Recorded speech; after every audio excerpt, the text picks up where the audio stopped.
Hi, my name's Natasha Hoare. I'm a curator at Goldsmiths Centre for Contemporary Art in London, and I'm delighted to have the opportunity to discuss the exhibition Transparent Things. Transparent Things is a group exhibition that consists of 14 artists and is staged across the entirety of the gallery. It's scripted using Chapter 1 of Vladimir Nabokov's novel from 1972. The text is obscure, vertiginous and strange and narrates a relationship to objects. For Nabokov, objects drag us irrevocably into the past, and they do so in a number of ways.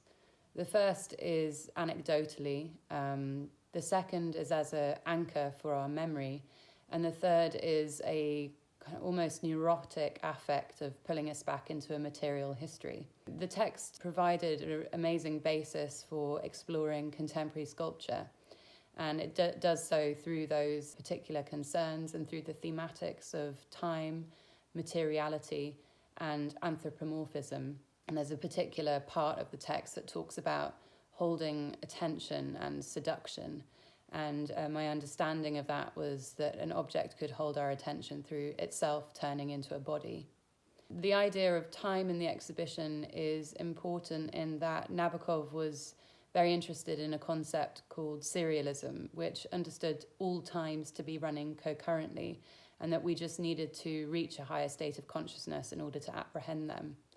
I think this was based on his émigré status, the loss of his homeland and the loss of his father at a young age. And so in the exhibition, works very often impose a sense of subjective time, the time it takes to make a coffee, the time it takes for mastic gum to slide off a shelf, or for water to trickle from the top of one sculpture to another. A number of works use objects as a fulcrum for understanding of a cultural or social history, very much so in the case of David Hammond's, whose absent basketball marks a trace on the paper as a drawing, or Theaster Gates's work, in which a Hammond's organ stands in for the development of a black aesthetic in opposition to white Western sameness.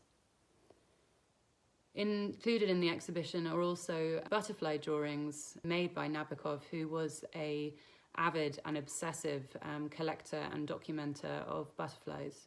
The wing is important in terms of its relationship to his fiction, which itself is made up of many repeating motifs, forms and patterns.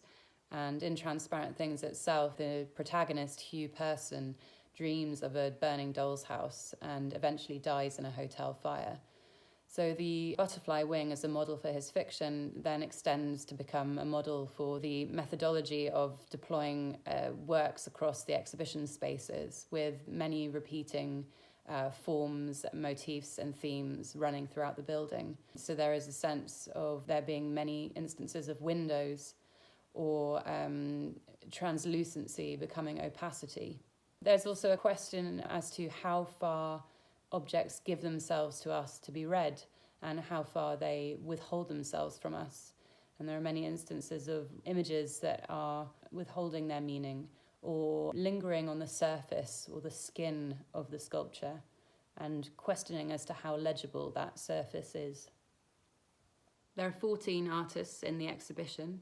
Many are showing existing works, but some have created new works specifically for the show, and those include Michael Dean, Virginia Overton, Renee So, and Marie Lunt.